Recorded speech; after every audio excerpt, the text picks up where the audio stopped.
Bij mij zit de legendarische Moby. Hi Moby, welcome to Belgium.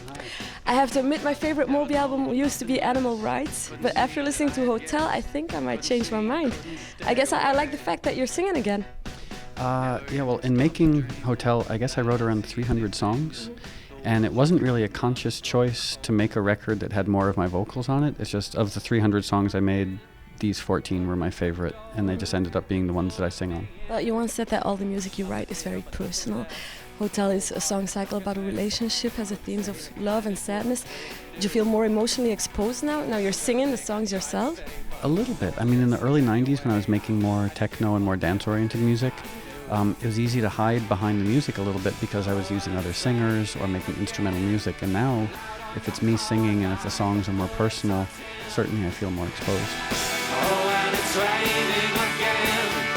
Open the door and you're pulling me in. The next single is called Raining Again, and it's sort of about trying to have a relationship that's falling apart while the world is falling apart at the same time. Sort of based on, there's a Creedence Clearwater Revival song called Who'll Stop the Rain, so that was kind of the inspiration for the title, Raining Again. Nothing here but nothing less. Cold-hearted, stuck in this. Couldn't say the kindest words we knew. The songs also give me the image of you sitting in a studio with an acoustic guitar writing the songs, because the progressions, the chords, have like a natural simplicity to them. It's like you're trying to write a perfect pop song. Well, I mean, I grew up playing classical music, and so I've been playing guitar now for 29 years. And most of the songs on Hotel were written with acoustic guitar. And I love simple songs. Like, complicated music can be nice as well, but there's really something to be said for just like a nice, simple, straightforward song.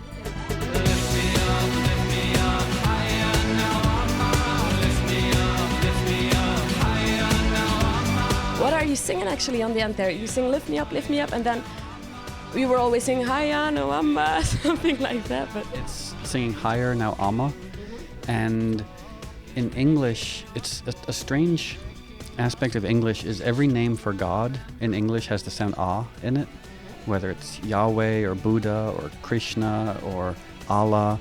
And it seemed like, I mean, ah is the pleasure sound. You know, when someone's enjoying something, they say ah. So it almost seems like good marketing on the part of the world's religions to have the pleasure sound in God's name.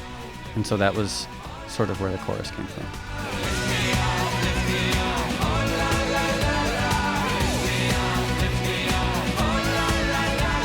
I enjoy reading the little diaries that you keep on your website, and in one particular you say it's okay to complain about nothing, just as long as it's done in an entertaining fashion. Moby, you can spill your guts here on national television. Oh, well, what that came from is I have a friend in New York who's always complaining, and he's not very funny, so it's just tedious. And you just think to yourself, well, you can complain about anything, but just try and be funny. You know, like complain about having a bad night's sleep, but don't just say, oh, I didn't sleep well last night. Try and make it entertaining, so at least the people who are listening to your complaints aren't bored. How could I say that then? I had a bad night's sleep. What could I say, for example? I don't know. Now I feel like I'm being put on the spot. I can be funny if I'm not trying to be funny, but the moment I make an effort to be funny, I'm not funny, so I don't know what you say. Why does my heart feel so bad? Are there any guilty pleasures that we might be surprised of? For example, when you finish the gig, do you go to the hotel room, take 15-year-old groupies with you, have sex on your own music, get drunk, trash the hotel room?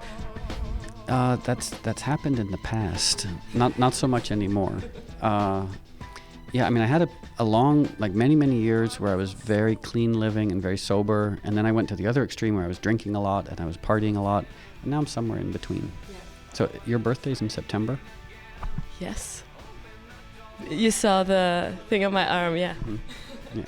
I already saw. I thought you were a psychic or something. I start sweating now. Okay, yeah, so... 14th? The 8th. Oh, okay, close. Mm-hmm. Do you have something to say about Virgos? Do you know something about that? Well, I'm my birthday's September 11th, so I'm a Virgo too. And I have this belief, although I don't want to believe in astrology, I do think that Virgos understand each other. Do you ever find, being a Virgo, that your friends complain about you being too analytical? Yeah, and like I find that as well. And if I meet people who are really into astrology, if I say I'm a Virgo, they're always disappointed. Because we're too analytical, we think too much, we're emotional, but our emotions are kept quite inside. Yeah. It makes me, I'm stunned, that we feel disconnected.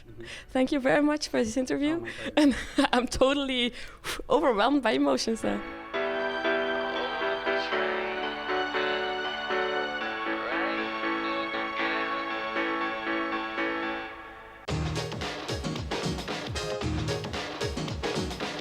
This is the Music Factory.